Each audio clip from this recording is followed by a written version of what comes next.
దేవుని నామానికి స్తోత్రములు. ఈ ఉదయకాల సమయంలో మీ అందరికీ కూడా నా హృదయపూర్వకమైనటువంటి వందనాలు తెలియజేస్తున్నానండి. ఈ దినము దేవుడు మీతో మాట్లాడుతున్నటువంటి మాట ఏంటంటే, నీవు నీ కుటుంబము వర్ధిల్లాలి అంటే, ఎవరికైనా వర్ధిల్లాలి, ఆశీర్వాదం పొందుకోవాలి, ఉన్నతమైనటువంటి స్థితిలో ఉండాలనే కోరిక ఉంటుంది.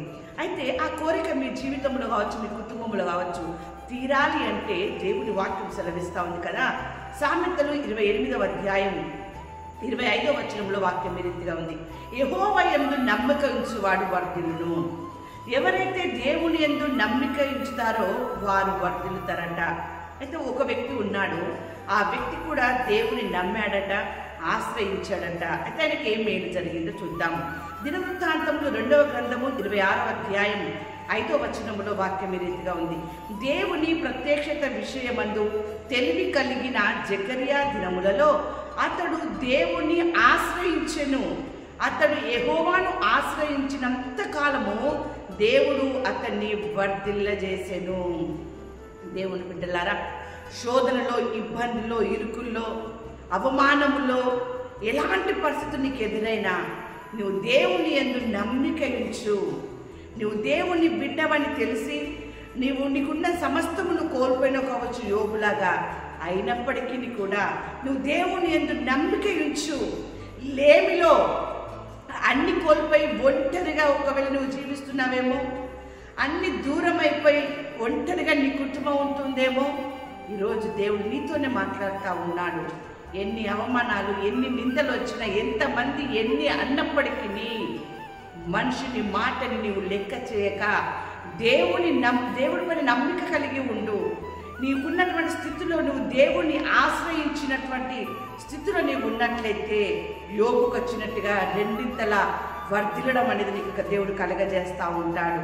దేవుని యొక్క వాక్యం సెలవిస్తూ ఉంది కదా ఇక్కడ. దేవుని బిడ్డలారా, ఇక్కడ ఏంటంటే కీర్తనలు 92వ అధ్యాయము 13వ వచనంలో వాక్యం రీతిగా ఉంది, యెహోవా మందిరములో నాటబడిన వారై వారు మన దేవుని ఆవరణములలో వర్ధిల్లుతారంట.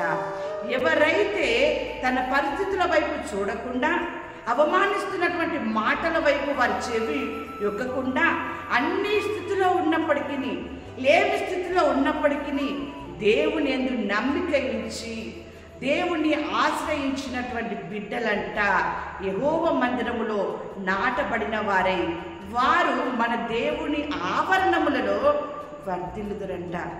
ఎంత చక్కని మాట అండి. దేవుని యొక్క ఆవరణములో వర్ధిల్లేటటువంటి స్థితి నీకు, నీ కుటుంబానికి, నీ సంఘానికి కలగజేస్తూ ఉన్నాడు దేవుడు.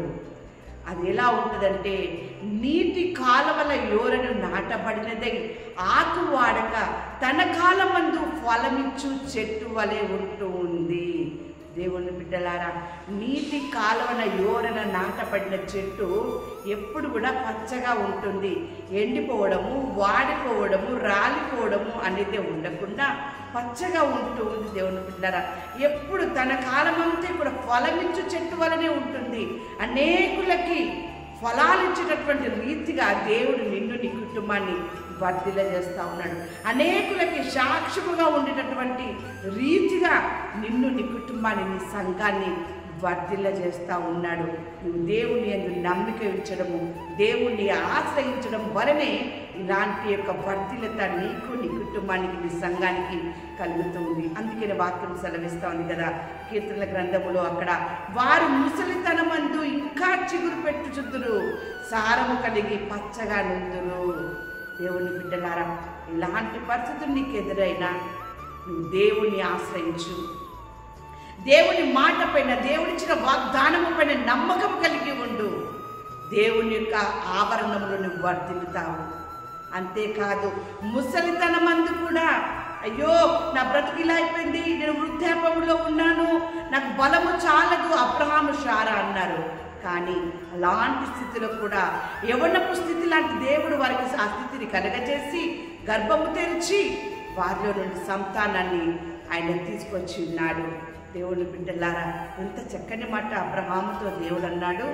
దేవుని యందు నమ్మిక ఇచ్చాడు ఆయన, దేవుణ్ణి ఆశ్రయించి ఉన్నాడు. కనుకనే దేని విషయమై నువ్వు బాధపడుతున్నావు, దేని విషయమై నువ్వు చింతపడుతూ ఉన్నావు? నీ చింత యావత్తు నా పైన వేసావు కదా, మళ్ళీ ఇంకా ఎందుకు నువ్వు చింతపడుతూ ఉన్నావు? ఉన్నావు. నేను మాట ఇచ్చి నెరవేర్చే దేవుడని, నేను వాగ్దానం ఇచ్చి నెరవేర్చే దేవుడని, నీ సంతానమును ఆకాశపు నక్షత్రం వలెను సముద్రపు ఇసుక రేణుల వలె నేను చేస్తాను అని చెప్పి అబ్రహాముకు వాగ్దానం చేసిన దేవుడు, అబ్రహాము పట్ల నెరవేర్చిన దేవుడు. జకర్యా దేవుణ్ణి ఆశ్రయించి ఉన్నాడు. ఎప్పుడైతే దేవుణ్ణి ఆశ్రయించినంత మట్టుకు జకర్యా వర్ధిల్లుతూనే ఉన్నాడు. దేవుని బిడ్డలారా, ఈరోజు అబ్రహాముకి ఇచ్చిన వాగ్దానం కావచ్చు, జకర్యాలాగా నీవు కూడా దేవుణ్ణి ఆశ్రయించి ఉన్నావు కావచ్చు. నీ స్థితిని బట్టి ఈరోజు దేవుడు నీతో మాట్లాడుతున్నాడు. నీకు ఇచ్చిన వాగ్దానమునైనా ఖచ్చితంగా నెరవేరుస్తాడు. మాట ఇచ్చి నెరవేర్చే దేవుడు కనుక నీ స్థితులు ఎలా ఉన్నప్పటికీ, నీ పరిస్థితులు నిన్ను తలకిందులు చేసినప్పటికీ ఆయన మాత్రము మాట తప్పడు. మాట తప్పని దేవుని యందు నువ్వు నమ్మిక కలిగి ఉంచు. నీ జీవితంలో నువ్వు మేలు చూస్తావు. అందుకే వాక్యం సెలవిస్తా ఉంది. సామెతల గ్రంథము 14వ అధ్యాయం 11వ వచనంలో, యథార్థవంతుల గుడారము వర్ధిల్లును. ఎవరైతే దేవుని యందు భయము, భక్తి కలిగి, నీతి కలిగి, యథార్థత కలిగి ఉంటారో వారే దేవుని యందు నమ్మిక కలిగి ఉంటారు. వారే ప్రతి పరిస్థితుల్లో, ఎలాంటి పరిస్థితులు ఎదురైనప్పటికీ దేవుణ్ణి ఆశ్రయించిన వారుగా ఉంటారు. కాబట్టే వారిని, వారి కుటుంబాన్ని, వారి సంఘాన్ని దేవుడు వర్ధిల్లజేస్తూ ఉన్నాడు. ఆ రీతిగా దేవుడు నిన్ను, నీ కుటుంబాన్ని, నీ సంఘాన్ని, నీ సమస్తమును ఆయన వర్ధిల్ల చేసి నిండారుగా మిమ్మల్ని ఆశీర్వదించును గాక. ఆమేన్.